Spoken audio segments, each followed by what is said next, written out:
السلام علیکم۔ کاشانہ بصیرت کے یوٹیوب چینل میں آپ کو خوش آمدید۔ یہ کتاب سید محمد حسن رضوی ابن سید محمود حسن رضوی کی ایصال ثواب کے لیے ان کے خاندان کی جانب سے آپ کی خدمت میں بذریعہ یوٹیوب چینل کاشانہ بصیرت پیش کی جا رہی ہے۔ آپ سے گزارش ہے کہ 3 دفعہ درود، 1 دفعہ الحمد، 3 دفعہ قل اللہ اور 3 دفعہ درود پڑھ کے سید محمد حسن رضوی ابن سید محمود حسن رضوی کو ہدیہ کریں۔ اگر آپ نے ہمارا چینل کاشانہ بصیرت سبسکرائب نہیں کیا ہے تو برائے مہربانی سبسکرائب کریں تاکہ چینل میں موجود 100 سے زائد کتب اور آنے والی مستند کتب سے آپ استفادہ کریں۔ التماس سے دعا۔ بسم اللہ الرحمن الرحیم۔ کاشانہ بصیرت کے یوٹیوب چینل پر کتاب من لا یحذر الفقی کو پڑھتے ہوئے یہ ہے ریڈنگ کا پارٹ نمبر 2۔ ہم پڑھنے جا رہے ہیں حدیث کے جز۔ لکھا ہے اصطلاحاً علم درایت اس علم کو کہتے ہیں کہ جس میں حدیث کی سند، اس کے متن، اس کی کیفیت حفظ اور اس کے آداب نقل کے بارے میں تفصیلی بحث کی جاتی ہے، اور اس تگ و دو کا مقصد قابل قبول حدیثوں اور قابل رد حدیثوں میں امتیاز پیدا کرتا ہے۔ اور چونکہ احادیث اہمیت عبادات و معاملات اور فہم حقائق و معارف میں حرف آخر کا درجہ رکھتی ہیں، اس لیے کوئی صاحب بصیرت ان سے اعراض و پہلو تہی بھی نہیں کر سکتا۔ حدیث کے 2 جز ہوتے ہیں، ایک سند اور دوسرا متن۔ سند میں ان راویوں کا تذکرہ ہوتا ہے جنہوں نے حدیث کو سلسلہ بسلسلہ معصوم علیہ السلام سے سنا، اور متن میں ارشاد معصوم علیہ السلام بیان کیا جاتا ہے۔ حدیثوں کی مختلف اعتبارات سے درجہ بندی کی گئی ہے۔ نیکسٹ لکھا ہے ہیڈنگ کے طور پہ کہ ایک درجہ بندی حدیثوں کے راویوں کی تعداد کے اعتبار سے ہے، مثلاً متواتر جس کی راوی سلسلہ روایت کی ہر کڑی میں متعدد ہوں۔ پھر لکھا ہے مستفیض، میم سین تے فے یہ زواد اور یہ ورڈ انورٹڈ کاما میں ہے، مستفیض جس کے راوی ہر کڑی میں 3 سے زائد ہوں۔ پھر اگلا ورڈ ہے مشہور، یہ بھی انورٹڈ کاما میں ہے کہ مشہور یعنی کہ وہ جو فقہا کے درمیان اس اعتبار سے شہرت رکھتی ہو کہ اس پر عمل کیا جاتا ہے۔ اور چوتھی قسم غریب ہے، غین رے یہ بے اور یہ بھی انورٹڈ کاما میں یہ ورڈ لکھا ہے۔ غریب ہے یعنی وہ حدیث کے جس کے سلسلے میں روایت میں کسی ایک طبقے میں یا ایک سے زائد طبقوں میں صرف ایک ہی راوی ہو۔ یاد رہے کہ اوپر بیان کی ہوئی تیسری اور چوتھی قسم کی احادیث کو آحاد کہا جاتا ہے۔ الف مد آ ہے، الف اور دال، اور یہ انورٹڈ کاما میں ہے۔ آگے چلتے ہیں، لکھا ہے احادیث کو باعتبار سلسلہ روایت بھی تقسیم کیا جاتا ہے، اس کی 7 قسمیں ہیں۔ آئیے مل کر وہ 7 قسم پڑھتے ہیں۔ نمبر 1 ہے حدیث مرفوع، میم رے فے واو عین۔ محدثین شیعہ کے اعتبار سے وہ حدیث کے جس کا سلسلہ سند معصوم تک پہنچتا ہو، خواہ سلسلہ سند متصل ہو یا درمیان میں کسی راوی کا نام ساقط ہو جانے کی وجہ سے منقطع ہو۔ دوسرے نمبر پہ ہے حدیث موقوف، میم واو قاف واو فے، یعنی وہ حدیث کے جس کا سلسلہ سند معصوم تک نہ پہنچتا ہو بلکہ کسی راوی یا صحابی تک پہنچ کر منقطع ہو جاتا ہو۔ تیسرے نمبر پہ ہے حدیث مسند، میم سین نون دال اور میم پہ پیش ہے، یعنی وہ حدیث کے جس کا سلسلہ سند پورا کا پورا معلوم ہو۔ چوتھے نمبر پہ حدیث معلق، یعنی وہ حدیث کے جس کے سلسلہ سند کی ابتدائی حصے سے ایک یا کئی راویوں کا ذکر ساقط ہو۔ 5ویں نمبر پہ ہے حدیث مرسل، اور اس کے حوالے سے یہ ہے کہ یعنی وہ حدیث کے جس کے آخری حصے یعنی کہ جو معصوم کے قریب ہو اس سے ایک یا کئی راویوں کا ذکر ساقط ہو۔ 6 نمبر پہ حدیث منقطع، اس حدیث کو کہتے ہیں کہ جس کے درمیان حصہ سے صرف ایک راوی کا ذکر ساقط ہو۔ پھر ہے 7ویں اور آخری نمبر پہ حدیث معضل، میم پہ پیش ہے، میم عین اور زواد لام، معضل وہ حدیث کہلاتی ہے کہ جس کے درمیانی حصے سے کئی راویوں کا ذکر ساقط ہو۔ آگے چلتے ہیں، لکھا ہے باعتبار کیفیت سلسلہ بھی حدیث کو تقسیم کیا گیا ہے، اور اس میں بھی نمبر وار 6 پوائنٹ ہیں۔ سب سے پہلے لکھا ہے نمبر 1 پہ کہ اگر حدیث کا پورا سلسلہ سند ان فلاں پر مشتمل ہو اور اخبرنی یا حدثنی وغیرہ کے الفاظ نہ آئے ہوں تو ایسی حدیث کو حدیث معنن، میں ہجے کرتی ہوں، میم پہ پیش ہے، پھر عین پھر نون پہ زبر ہے، پھر عین پہ زبر ہے اور پھر نون، تو مؤن کہتے ہیں۔ پھر دوسرے نمبر پہ ہے کہ اگر سلسلہ روایت میں معصوم کا ذکر اشارتاً کیا گیا ہو تو ایسی حدیث کو حدیث مضمر کہتے ہیں۔ میم پہ پیش ہے میم زواد میم رے، مضمر کہتے ہیں۔ مثلاً یوں کہا جائے کہ سألتو یا سألتو، سألہ علیہ السلام۔ تیسرے نمبر پہ ہے کہ اگر حدیث کا سلسلہ سند مختصر ہو تو اسے حدیث عالی کہتے ہیں، عین الف لام چھوٹی ہے، عالی کہا جاتا ہے۔ پھر چوتھے نمبر پہ ہے کہ اگر کسی حدیث کا سلسلہ سند کے راوی کسی خاص صفت یا کسی خاص بات میں مشترک ہوں تو ایسی حدیث کو حدیث مسلسل کہتے ہیں۔ مثلاً ایسی حدیث کہ جس کے تمام راویوں کے نام محمد ہوں یا سب کے لقب یا سب کی کنیتیں ایک سی ہوں۔ پانچویں نمبر پہ لکھا ہے کہ وہ حدیث جو مشہور احادیث کے خلاف ہو شاذ یا نادر کہلاتی ہے، شین الف زال یا نون الف دال رے، شاذ یا نادر کہلاتی ہے۔ اور چھٹے نمبر پہ ہے کہ اگر سلسلہ سند یا متن حدیث یا دونوں ہی میں اختلاف واقع ہو تو ایسی حدیث کو حدیث مضطرب کہتے ہیں۔ مثلاً ایک ہی راوی ایک ہی حدیث کو کبھی ایک راوی سے روایت کرے اور کبھی دوسرے راوی سے، تو یہ سلسلہ سند کا اختلاف کہلائے گا۔ متن میں اختلاف اس طرح واقع ہوگا کہ ایک ہی راوی ایک ہی حدیث میں کبھی کچھ کہتا ہو اور کبھی کچھ۔ اور آئیے اب آگے چلتے ہیں۔ نیکسٹ ہے کہ باعتبار صفات راوی بھی حدیث کو تقسیم کیا گیا ہے، یعنی صحیح صاد ہے یہ ہے، پھر ہے حسن ہے سین نون، پھر ہے قوی، پھر ہے موثق میم واو سے قاف اور اس کے بعد ہے ضعیف۔ آئیے اس میں ہمیں 6 پوائنٹ نظر آ رہے ہیں۔ نمبر 1 پہ لکھا ہے کہ اگر سلسلہ حدیث کے تمام راوی امامی اثنا عشری عادل ہوں تو ایسی حدیث کو حدیث صحیح سواد ہے یہ ہے کہتے ہیں۔ البتہ قدماء محدثین شیعہ ان لوگوں کی حدیث کو بھی صحیح قرار دیتے ہیں کہ جو ان کے نزدیک قابل اعتماد تھے، خواہ امامی اثنا عشری نہ ہوں، جیسے محمد بن ولید، خزاز، معاویہ بن حکم، مصدقہ بن صدقہ اور محمد بن سالم بن عبد الحمید، جو کہ فرقہ فتحیہ سے تعلق رکھتے تھے اور امام جعفر صادق علیہ السلام کے بیٹے عبداللہ افتح الف فے توئے کو 7واں امام تصور کرتے تھے۔ اسی طرح ابان بن عثمان کے جو عقیدے کے اعتبار سے نادوسی تھے، نون الف دال واو سین چھوٹی تھے، نادوسی وہ لوگ تھے کہ جو امام جعفر کی شہادت کے بعد کہتے تھے کہ ان کی موت نہیں آئی بلکہ وہ زندہ غائب ہو گئے ہیں۔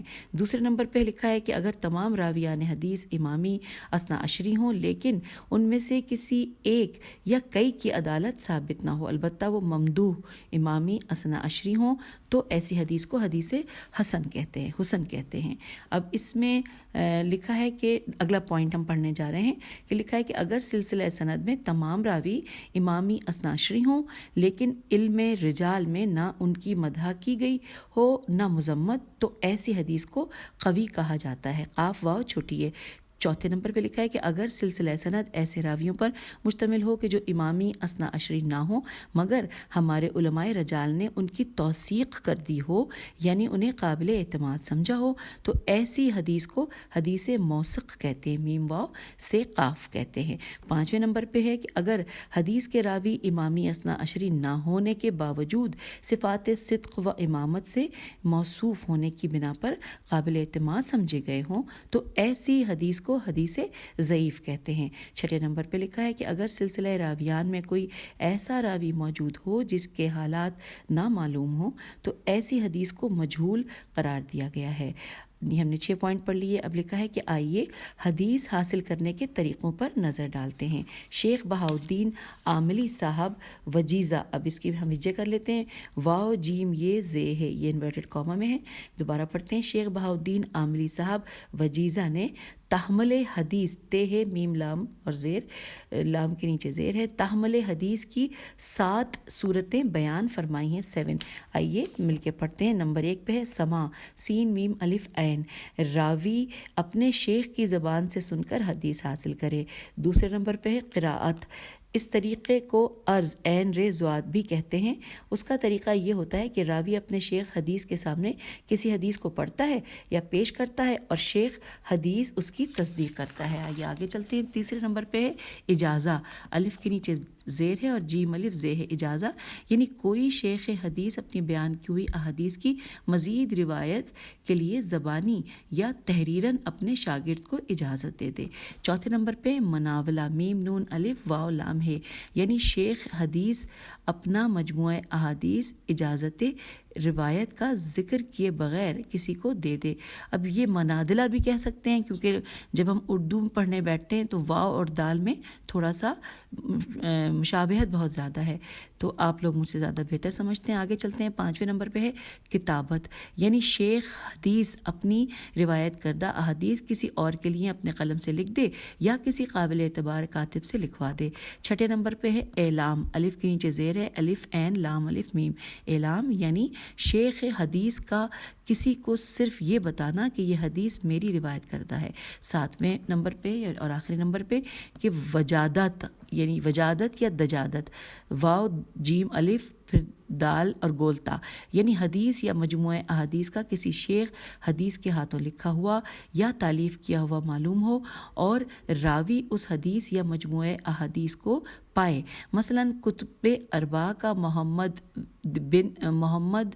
بن ثلاثہ رضوان اللہ علیہم کی تالیف سے ہونا ہمیں معلوم ہے اور ہم ان تالیفات کو حاصل کرتے ہیں، اگرچہ گزشتہ 6 صورتوں میں کسی صورت سے ہمیں ان احادیث کی روایت نہیں ملی ہے، تاہم چونکہ یہ معلوم ہے کہ یہ تالیفات ان بزرگوں کی ہیں اور ہم نے ان تالیفات کو پایا ہے، لہٰذا ہم یوں روایت کر سکتے ہیں کہ ہم نے فلاں بزرگ کی فلاں کتاب میں یہ حدیث پائی ہے۔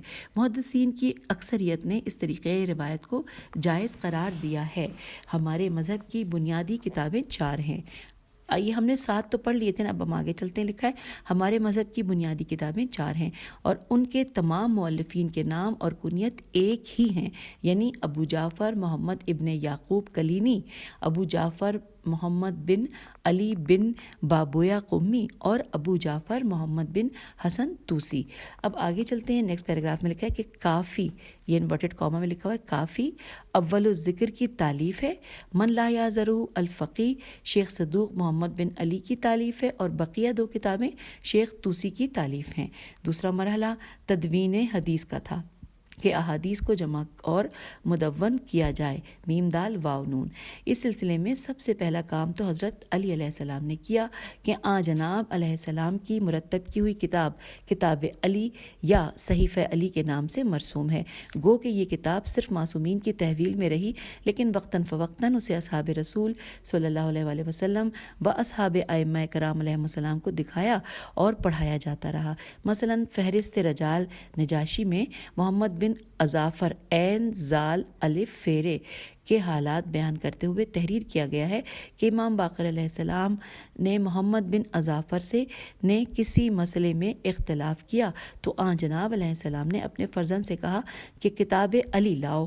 کتاب لائی گئی تو امام علیہ السلام نے وہ اختلافی مسئلہ کتاب میں نکالا اور فرمایا کہ یہ علی علیہ السلام کی تحریر ہے اور رسول اللہ صلی اللہ علیہ وآلہ وسلم کا املا ہے۔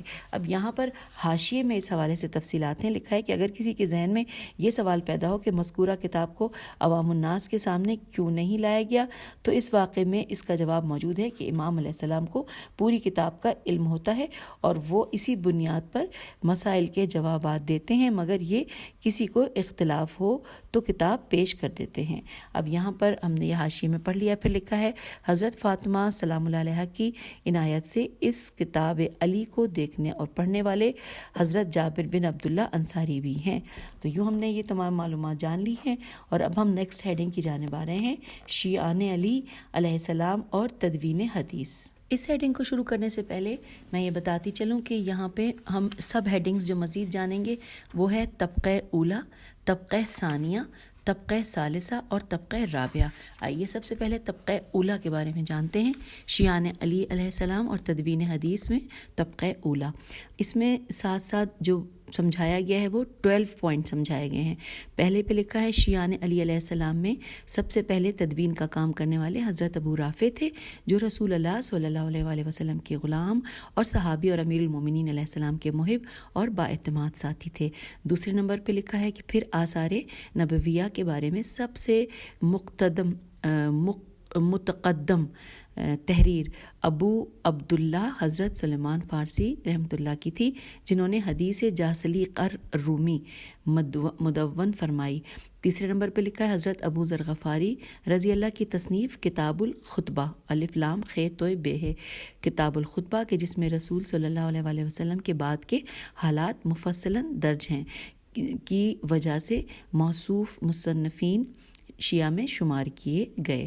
پھر چوتھے نمبر پہ ہیں شیخ نجاشی کی تحقیق کے مطابق اصبغ بن نباتہ کوفی، الف صاد بے غین اصبغ بن نباتہ نون بے الف تے کوفی، کاف واو فے چھوٹی ہے، اور کوفی جناب مالک اشتر کے نام حضرت امیر المومنین علیہ السلام کے عہد نامے کے راوی ہیں، اور انہوں نے ہی حضرت امیر المومنین علیہ السلام کا حضرت محمد حنفیہ رضی اللہ کے بارے میں وصیت نامہ مدون کیا تھا، اور آپ کی ایک تالیف مقتل حسین علیہ السلام کے نام سے ہے۔ پانچویں نمبر پہ ہے ابو رافع رضی اللہ، لکھا ہے ابو رافع رضی اللہ کے فرزند عبداللہ امیر المومنین کے کاتب اور مخصوص اصحاب میں شامل تھے۔ آن جناب کے ساتھ تمام لڑائیوں میں شریک تھے۔ اچھا، اس میں آن جناب کے اوپر لکھا ہے علیہ السلام، تو آن جناب علیہ السلام کے ساتھ تمام لڑائیوں میں شریک رہے۔ ان کی تالیفات میں کتاب قضا یا امیر المومنین یعنی امیر المومنین کے فیصلے، اور بریکٹ میں یہ لکھا ہے قضایا امیر المومنین، اور کتاب تسمیح من شہد مع امیر المومنین الجمل والصفین والنہروان من الصحابہ، اور اس کے بعد بریکٹ میں لکھا ہے کہ یعنی اصحاب رسول صلی اللہ علیہ وآلہ وسلم میں سے جمل و صفین و نہروان میں حضرت علی علیہ السلام کا ساتھ دینے والے شامل ہیں۔ یہاں پر یہ مکمل ہو گیا۔ آگے چھٹا پوائنٹ ہے کہ حرس بن عبداللہ حرس بن عبداللہ امیر المومنین علیہ السلام کے اصحاب میں سے تھے، کہ انہوں نے ایک کتاب مرتب کی تھی کہ جس میں امیر المومنین علیہ السلام کے بیان کیے ہوئے ان مسائل کو جمع کیا تھا کہ جو آپ علیہ السلام نے ایک یہودی کے لیے بیان کیے تھے۔ ساتویں نمبر پہ لکھا ہے ربیہ بن سمی نے امیر المومنین علیہ السلام کے ارشادات کی روشنی میں چوپایوں کی زکوٰۃ کے موضوع پر ایک کتاب تالیف کی تھی۔ آٹھویں نمبر پہ ہے سلیم، سین پہ پیش ہے لام پہ زبر ہے اور سین لام یہ میم، سلیم بن قیس ہلالی جو حضرت امیر المومنین علیہ السلام کے اصحاب میں سے تھے اور شیعہ مصنفین کے پہلے طبقے میں شمار کیے جاتے ہیں۔ ان کی کتاب اصول قدیمہ میں سے ایک اصل ہے۔ 9 نمبر پہ ہے علی ابن ابو رافع، حضرت علی علیہ السلام کے کاتب، بہت بڑے حافظ اور کئی کتابوں کے مؤلف ہیں، جن میں نماز، وضو اور دوسرے مسائل فقہیہ بھی پر مشتمل بھی ایک کتاب ہے جسے راویان ثقہ نے نقل کیا ہے اور بڑی عزت کی نگاہ سے دیکھی جاتی ہے۔ 10ویں نمبر پہ ہے ابو سہل میسم تمار بن یحییٰ کہ جن کو محبت علی علیہ السلام کے جرم میں ہاتھ، پاؤں اور زبان کاٹ کر سولی دی گئی تھی۔ ان کی تالیفات میں حدیث کی ایک کتاب ہے جس کو شیخ الطائفہ ابو جعفر طوسی نے اپنی کتاب امالی میں نقل فرمایا ہے۔ نیز ابو عمرو کشی اور صاحب کتاب بشارت المصطفیٰ نے بھی آپ کی کتاب سے احادیث نقل کی ہیں۔ 11ویں نمبر پہ محمد بن قیس بجلی تابعی اور صحابی امیر المومنین تھے۔ ان کی تالیف کی ہوئی ایک کتاب ہے کہ جسے یہ امیر المومنین علیہ السلام سے روایت کرتے ہیں۔ شیخ الطائفہ نے اپنی کتاب الفہرست میں مکمل سند کے ساتھ یہ روایت بیان کی ہے کہ محمد بن قیس بجلی نے کہا کہ میں نے اپنی کتاب امام باقر علیہ السلام کی خدمت میں پیش کی تو امام علیہ السلام نے تصدیق فرمائی کہ ہاں یہ امیر المومنین علیہ السلام کے ارشادات ہیں۔ اور 12ویں اور آخری نمبر پہ ہے یا علی بن مرہ، یہ عین لام چھوٹی ہے، یا علی بن مرہ میم پہ پیش ہے، رے پہ تشدید ہے اور پھر آگے گول ہے۔ یا علی بن مرہ بھی تابعی اور صحابی امیر المومنین علیہ السلام تھے. ان کی تعلیف کردہ کتاب حدیث ہے جسے یہ علی علیہ السلام سے روایت کرتے ہیں. شیخ نجاشی نے اس کتاب کے پورے سلسلہ سند کو بیان کیا ہے. تو یوں ہم نے طبقہ اولا کے بارے میں تفصیلات جان لی، اور اب ہم طبقہ ثانیہ کے بارے میں مل کے پڑھتے ہیں، جس میں کہ کل 4 پوائنٹ پہ ہمیں پڑھنا ہے. کے بارے میں لکھا ہے احادیث کی تدوین کرنے والوں کے دوسرے طبقے کے سید و سردار امام زین العابدین علیہ السلام ہیں.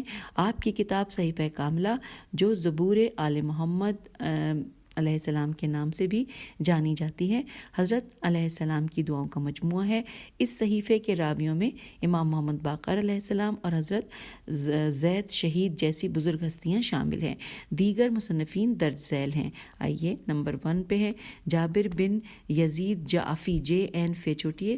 مصنفین و مؤلفین کے اس طبقے میں پہلا نام آپ کا لیا جاتا ہے. چوتھے اور پانچویں امام علیہ السلام کے مخصوص اصحاب میں سے تھے. تصنیفات میں بہت سی کتابیں ہیں. آپ نے تفسیر قرآن، احکام شریعہ اور دیگر موضوعات پر تصنیف و تالیف کی. دوسرے نمبر پہ ہے کہ حضرت زید شہید امام زین العابدین علیہ السلام کے فرزند ہیں، جنہوں نے بنی امیہ کی ظالمانہ حکومت کے خلاف تلوار اٹھائی. آپ کی ایک کتاب قراء الامیر المومنین کے نام سے جانی جاتی ہے، نیز صحیفہ کاملہ کی تدوین کی. تیسرے نمبر پہ ہیں حسین بن سور سیوا اور رے. مصنفین شیعہ میں شمار ہوتا ہے. امام باقر علیہ السلام اور امام جعفر علیہ السلام سے حدیث کی روایت کرتے ہیں. چوتھے نمبر پہ ہے زیاد بن منظر، میم پہ پیش ہے، نون زال اور رے اور زال پہ بھی زبر ہے. لکھا ہے کہ زیاد بن منظر کے بارے میں لکھا ہے کہ جو ابو الجارود کے نام سے مشہور ہیں. انہوں نے تفسیر قرآن کے موضوع پر چوتھے اور پانچویں امام سے سنی ہوئی احادیث پر مشتمل ایک کتاب تالیف کی. حالانکہ نابینا تھے، ابتدائی ایام میں صحیح العقیدہ شیعہ تھے، لیکن آخری عمر میں گمراہ ہو گئے اور زیدی مذہب کے قائل ہو گئے. اور ساتھ لکھا ہے کہ فرقہ جارودیہ انہی کی طرف منسوب ہے، بحالت گمراہی انتقال کیا. اور اب ہم آ گئے ہیں ہیڈنگ طبقہ ثالثہ کی جانب. ہم نے طبقہ اولا پڑھا، طبقہ ثانیہ پڑھا اور طبقہ ثالثہ پڑھتے ہیں. اور اس میں لکھا ہے کہ اس طبقے میں وہ حضرات شامل ہیں کہ جنہوں نے امام زین العابدین علیہ السلام اور امام محمد باقر علیہ السلام سے احادیث حاصل کی اور کتابیں تالیف کی. اور اس میں اب وہ جو نام دیے گئے ہیں وہ 12 ہیں. سب سے پہلے نمبر پہ ہیں ابو بصیر یحییٰ بن قاسم. آپ نے امام باقر علیہ السلام اور امام جعفر صادق علیہ السلام کا زمانہ دیکھا اور دونوں حضرات سے روایت کی. دوسرے نمبر پہ نام ہے ابو عبداللہ عبد المومن بن قاسم کوفی. آپ کی تالیف کردہ مجموعے میں امام باقر علیہ السلام کی احادیث ہیں. تیسرے نمبر پہ نام ہے زرارہ بن عین الف عین یہ نون. اصحاب امام محمد باقر علیہ السلام میں شہرت رکھتے ہیں اور دونوں اماموں سے روایت کرتے ہیں. پانچویں نمبر پہ نام ہے محمد بن مسلم تائی تو الف حمزہ چھوٹیے. لکھا ہے مشہور راویان حدیث میں ہیں. ائمہ طاہرین علیہ السلام سے حاصل کی ہوئی احادیث پر مشتمل ایک کتاب تالیف کی. امام باقر علیہ السلام اور امام صادق علیہ السلام کا زمانہ دیکھا. چھٹے نمبر پہ نام ہے ابو عبیدہ حزہ، ہے زال اور زال پہ تشدید اور پھر الف ہے. حزہ نام زیان، لکھا ہے نام زیان بن عیسیٰ کوفی. اور لکھا ہے ان کے بارے میں کہ امام باقر علیہ السلام کے صحابی ہیں. امام علیہ السلام سے سنی ہوئی احادیث کو ایک کتاب میں جمع کیا. ساتویں نمبر پہ نام ہے زکریا بن عبداللہ، لقب فیاض اور کنیت ابو یحییٰ ہے. امام باقر علیہ السلام کے صحابی اور آن جناب علیہ السلام کی احادیث پر مشتمل ایک کتاب مدون کی. آٹھویں نمبر پہ نام ہے حجت بن ہے جیم دال رے بے نون اور مغیرہ تائی. امام باقر علیہ السلام کے صحابی اور آن جناب علیہ السلام کی احادیث پر مشتمل ایک کتاب کے مؤلف. 9 نمبر پہ نام ہے حجر بن زائدہ حضرمی، ہے جیم رے بے نون اور زے الف حمزہ دال ہے اور پھر ہے زواد رے میم چھوٹی ہے. اس کے بارے میں آگے لکھا ہے کہ صحابی امام باقر علیہ السلام اور آن جناب علیہ السلام کی احادیث پر مشتمل ایک کتاب کے مؤلف ہیں. 10ویں نمبر پہ نام ہے معاویہ بن عمار. امام باقر علیہ السلام اور امام جعفر صادق علیہ السلام کا زمانہ دیکھا اور دونوں حضرات کی بیان کی ہوئی حدیثوں پر ایک کتاب مرتب کی۔ 11ویں نمبر پہ ہے مطلب، میم توئے لام بے اور لام پہ تشدید ہے، مطلب ظہری زے ہے رے چھوٹی ہے، لکھا ہے مدینہ کے قریشی، امام باقر علیہ السلام کے صحابی اور جناب علیہ السلام کی احادیث پر مشتمل ایک کتاب کے مؤلف۔ 12ویں اور آخری نمبر پہ نام ہے عبداللہ بن میمون بن الاسود القداح، امام باقر علیہ السلام کے صحابی ہیں اور انہوں نے بھی امام علیہ السلام سے حاصل کی ہوئی احادیث کو ایک کتاب میں جمع کیا۔ اب ہم آگئے ہیں طبقہ رابعہ پڑھنے کے لیے۔ لکھا ہے اس طبقے میں امام جعفر صادق علیہ السلام سے اکتساب الف کاف تے سین الف بے اکتساب علم کرنے والوں کی تعداد کم و بیش 4000 ہے، جن کی کاوشوں سے 400 کتابیں وجود میں آئیں، جنہیں اصول اربعمات پھر کیجیے کرتے ہیں، الف رے بے عین میم الف حمزہ تے ہے کہا جاتا ہے۔ ان اصول کی روایت امام جعفر صادق علیہ السلام اور امام کاظم علیہ السلام کے اصحاب نے کی۔ تو ہم نے یہاں پر تمام طبقہ جات پڑھ لیے، اور اب اگلی ہیڈنگ ہے جوامع المتقدمین، جیم واو الف میم عین جوامع، الف لام میم تے قاف دال میم یہ نون۔ اصحاب ائمہ کے بعد والے علماء نے اپنے سے پہلے والے علماء و اصحاب کی تالیف کردہ کتابوں سے کہ جنہیں اصول انورٹڈ کاما میں اصول کہا جاتا ہے، وہ جامع کتابیں مرتب فرمائیں جو اس زمانے میں مذہب شیعہ کے لیے احادیث کا مرکز و مرجع کہلاتی ہیں۔ یہ کتابیں 4 ہیں جن کے مؤلفین کا تذکرہ کیا جا چکا ہے۔ صرف یہ 4 کتابیں ہی ان حضرات کی تالیف نہیں ہیں، بلکہ یہ حضرات دیگر متعدد کتب کے بھی مؤلفین ہیں، جیسے محمد بن یعقوب کلینی نے کتاب رسائل ائمہ، کتاب الرد علی القرامتہ، کتاب رویا رے واوی الف اور کتاب رجال وغیرہ مرتب فرمائیں۔ شیخ صدوق علیہ رحمہ تقریباً 300 کتابوں کے مصنف و مؤلف ہیں، جن میں کمال الدین و تمام النعمت، خصال، توحید، ثواب الاعمال، عقاب الاعمال، معانی الاخبار، علل الشرائع جیسی مارکۃ الآراء کتب شامل ہیں۔ شیخ محمد بن حسن بن علی بن توسی شیخ الطائفہ 37 کتابوں کے مؤلف ہیں، جن میں تہذیب اور استبصار کے بعد نہایہ، کتاب رجال، کتاب فہرست، کتاب بیان در تفسیر قرآن 20 جلدوں میں، کتاب مقتل الحسین وغیرہ وغیرہ شامل ہیں۔ اور اب اگلی ہیڈنگ ہے سامعین محمدون ثلاثہ اواخر۔ آئیے ان کی میم ہے میم دال محمدون واؤنون اور ثلاثہ و اواخر سے لام الف سے ہے الف واو الف خیرے۔ لکھا ہے عجیب اتفاق ہے کہ جس طرح متقدمین میں احادیث جمع کرنے والے محمد نامی 3 بزرگ ہیں، اسی طرح متاخرین میں بھی احادیث جمع کرنے والے 3 علماء کے نام محمد ہیں، جنہوں نے مشہور زمانہ کتابوں کو مرتب کیا۔ مثلا شیخ محمد باقر مجلسی کی کتاب بحار الانوار جو 26 جلدوں پر میں ہے، محمد بن مرتضیٰ جو محسن کاشانی کے نام سے جانے جاتے ہیں اور فیض ان کا لقب ہے، کی کتاب الوافی الف لام واو الف فے چھوٹی ہے جو کہ 14 جلدوں میں ہے۔ شیخ محمد بن حسن بن علی بن حسین جو ہر عاملی ہیرے اور عین الف میم لام چھوٹی ہے ہر عاملی کے نام سے جانے جاتے ہیں، کی کتاب وسائل الشیعہ جو 6 ضخیم جلدوں پر ہے مشتمل ہے۔ ان حضرات نے بھی نہ صرف یہ مشہور کتب تالیف کی بلکہ ان کی تالیفات میں دیگر متعدد کتب بھی شامل ہیں۔ اور یہاں پر حاشیے میں یہ لکھا ہے کچھ معلومات کے بظاہر مذکورہ راوی اور مشہور صحابی رسول صلی اللہ علیہ وآلہ وسلم نہیں ہیں جو حضرت امام باقر علیہ السلام کے وقت تک حیات تھے۔ اب آگے لکھا ہے کہ ہم امید کرتے ہیں کہ مندرجہ بالا تحریر قارئین کرام کو حدیث کے بارے میں مختلف پہلوؤں سے مجملاً معلومات فراہم کرنے کا باعث ہوگی، اور ان لوگوں کے لیے بھی مسکت میم پہ پیش ہے میم سین کافتے مسکت جواب ہوگی جو ضعیف حدیث کہہ کر عوام الناس کو حدیث سے دور رکھنے کی کوشش کرتے رہتے ہیں۔ شاید انہیں ضعیف اور قوی کی اصطلاحوں کے صحیح معنی معلوم ہو جائیں تو یہ احادیث کے نشر و بیان میں رکاوٹ ڈالنے کے گناہ سے توبہ کر لیں۔ اب آگے لکھا ہے کہ اب بصائر الدرجات جلد نمبر 1 باب نمبر 11 کی حدیث اول ملاحظہ فرمائیے. آئیے مل کر پڑھتے ہیں.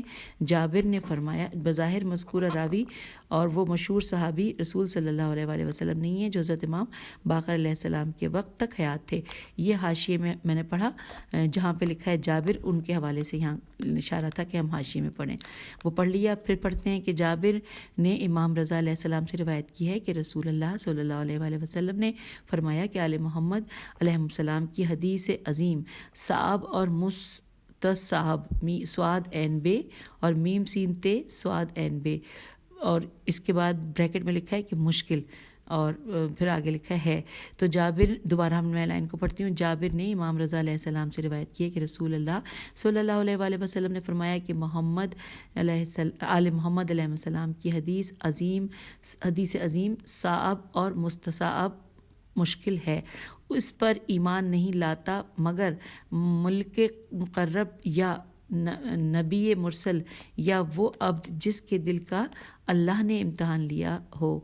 پھر فرمایا تمہارے سامنے آل محمد علیہ السلام صلوات السلام کی کوئی حدیث ذکر کی جائے اور تمہارا دل اس کی طرف مائل ہو اور تم اسے پہچان لو تو اسے ضرور قبول کر لو، اور جس سے تمہارے دل پریشان ہو جائیں تم اسے نہ پہچانو تو اسے اللہ کی طرف، اس کے رسول کی طرف اور آل محمد علیہ السلام کی طرف لوٹا دو.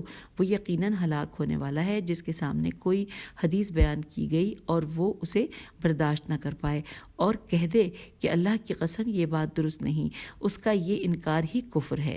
اگلے پیراگراف میں لکھا ہے کہ اب رسول اللہ صلی اللہ علیہ وآلہ وسلم کے ایک ارشاد کو نقل کرنے کی سعادت حاصل کی جا رہی ہے، انورٹڈ کاما، کہ ہماری جو حدیثیں قرآن سے متعارض پاؤ انہیں دیوار پر دے مارو، انورٹڈ کاما یہاں کلوز ہو گیا. پھر لکھا یہاں یہ سوال پیدا ہو سکتا ہے کہ ہم قرآن کو کتنا سمجھتے ہیں کہ قرآن و حدیث میں توازن محسوس کر سکے. تو اللہ عز شانہ نے قرآن مجید میں فرمایا ہے، سورہ قمر کی آیت نمبر 17، 22، 32 اور 40 میں انورٹڈ کاما میں لکھا ہے کہ اور ہم نے نصیحت کے لیے اس قرآن کو ضرور آسان کر دیا ہے، تو آیا کوئی نصیحت حاصل کرنے والا ہے؟ اور یہاں پر سوالیہ نشان اور انورٹڈ اور بریکٹ کلوز ہو گیا ہے. پھر لکھا ہے یاد رکھیے کہ اگر ہم اللہ کے پیاروں کے توسط سے اللہ سے علم و فہم میں اضافے کی التجا کرتے ہیں تو معاملہ نسبتاً آسان ہو جاتا ہے.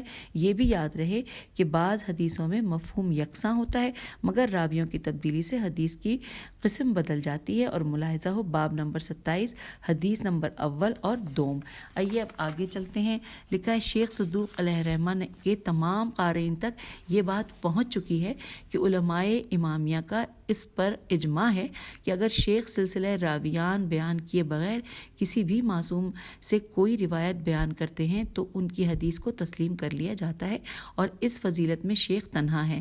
البتہ قارئین کرام کی معلومات میں اضافے کے لیے یہ اظہار کرنا بہت مناسب ہوگا کہ ایسی احادیث دیگر بنیادی کتب میں راویان کے ناموں کے ساتھ موجود ہیں. اس سلسلے میں ہم نے آقائے علی اکبر غفاری کی تحقیقات سے فائدہ اٹھایا ہے. موصوف نے اہل سنت کی کتب سے بھی مماثل احادیث حاشیہ میں درج فرمائی ہیں. نیز کہیں کہیں موصوف کی تشریحات کا بھی ترجمہ کر دیا گیا ہے. مزید یہ کہ اس بار کتاب کے متن میں چند جملے ایسے بھی نظر آئے کہ جن کا ترجمہ نہیں ہوا تھا، چنانچہ ان کا ترجمہ بھی شامل کر دیا گیا ہے. اور الحمدللہ اب یہ کتاب سابقہ ایڈیشنوں سے معنوی طور پر بہتر انداز میں قارئین کرام کے لیے پیش کی جا رہی ہے. اور یہاں پر حوالہ ہے علم الحدیث از پروفیسر علی حسنین شیفتہ. آگے چلتے ہیں. 2 لائنیں رہ گئی ہیں کہ خدا بند عالم ہمیں ہماری ذات اور ہمارے اعمال میں بہتری اور تکامل کی دعوت دیتا ہے اور یہ اس کا لطف و احسان ہے کہ خود ہی اس کے اسباب بھی مہیا کر دیتا ہے. ہم توقع کرتے ہیں کہ موجودہ ایڈیشن اللہ عز و جل کی اس رضا اور احسان کا آئینہ دار ثابت ہوگا. وسلام انجینئر فیضیاب رضوی. تو سامعین یہاں پر یہ ہماری جو ریڈنگ تھی اس میں ہم آپ سے اجازت چاہیں گے اور ہم ساتھ ساتھ انشاءاللہ اگلی آڈیو میں ملیں گے. اور جب تک کے لیے اجازت دیجیے. خدا حافظ. فی امان اللہ.